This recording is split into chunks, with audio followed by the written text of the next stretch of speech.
There is a lot of talk right now, but few cold hard facts in this case. There is, however, a lot of disturbing circumstantial evidence that came out in court yesterday. One piece that can't be ignored comes from the cadaver dogs. Not one, but two dogs hit on the family's backyard and the car that Casey was driving. Joining us this morning to make sense of what this means is former police chief Dr. Richard Weinblatt, also current manager of criminal justice at Seminole Community College. Good morning. Good morning, Heidi. Good to see you again. You too. Let's talk about this really quickly. A lot of people hear this and say, a dog made a hit. What does that mean, and how accurate are the cadaver dogs? Well, what people need to understand is that police canine dogs, whether it be cadavers, drug search, whatever, are under very, very strict scrutiny. Everything they do in training, in actual practice on the street, is subject to subpoena, subject to discovery.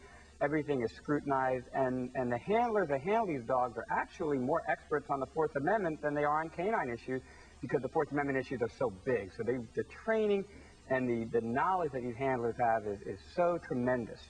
And dogs don't think about the facts that we hear about in the case. All they think about is smelling what they've been trained to smell. Are they pretty darn accurate then? Yes, they are. They're very accurate. They don't hit on other things like pizza and stuff like that. It doesn't distract them. They are trained very, very specifically to look for the things that the handler wants them to look for. And to them, even dogs that are aggressive dogs, the patrol dogs that do bite work and stuff, it's a game to them. They're having fun. They're not distracted by what the media is saying or what people in the family are saying or anything like that. They're just working on what the handler has trained them to do, to find the source of a specific scent. So when the dog hits in the back of this car that Casey was driving, they get the scent of human remains. The grandmother says, hey, there was pizza back there and maggots. Could they smell that? No. They're not going to be distracted by that. They are trained to go after a specific scent, and their sense of smell is so much greater than a human, and they are so accurate, and they've been tried and tested in court case after court case after court case. There's a lot to this, and you got experienced detectives working this. Orange County Sheriff's Office detectives, they see a lot of activity, they see a lot of action. They know what they're doing. This is not the first time they've run into this kind of stuff. Dr. Richard Weinblatt, thank you for joining us. Stick around. He's going to stick around with us also till the 8 o'clock hour and talk more about this case with insights that we may not have thought about. Tom.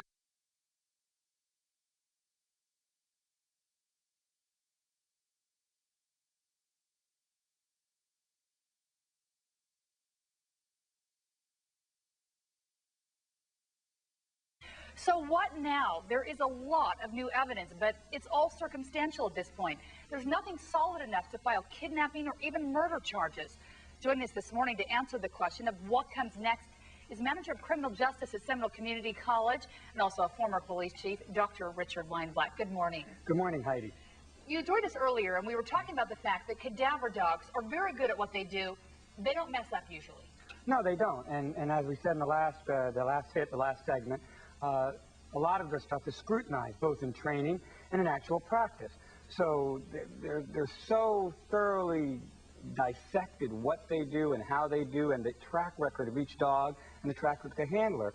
So these folks are pretty good, plus the agency is so experienced at it. So what does this mean? They found hits in the backyard. Two dogs verified this, but no body. What does that mean? It could mean so many things. Heidi, you've done this for a long time, and we've talked about this extensively. It could be that a body was placed there and then removed. Remember, we're dealing with a main source of information that has changed the story multiple times for whatever reason that she may have, but she's changed the story multiple times, so there could be so many different variables, even in something like, the body being there and being removed. Now, throwing into the mix also, the attorney for Casey yesterday said that they have a witness coming forward now saying that they saw Caylee at the airport getting on a flight, and she was saying things that only Caylee would say. A lot of people would discount that at this moment and say, okay, just forget about it. They have the smell of human remains. You can't do that. No, you can't. Good, experienced investigators, what they do is they keep a very open mind. Obviously, they're going to have their hypothesis, and the lead investigator in this with a homicide investigator for 2 years in addition to his missing persons investigation experience. So he knows what he's doing. I mean, this is not some new kid on the block, but being an experienced investigator, while he has a hypothesis, he has to keep an open mind, look at different things, and they need to run down these leads because they are experienced interviewers.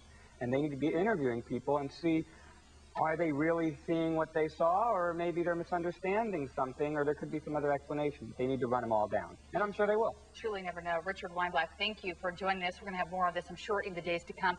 You can follow these new developments in the search for Caylee here on Fox 35 News in the morning and throughout the day at myfoxorlando.com. Lauren?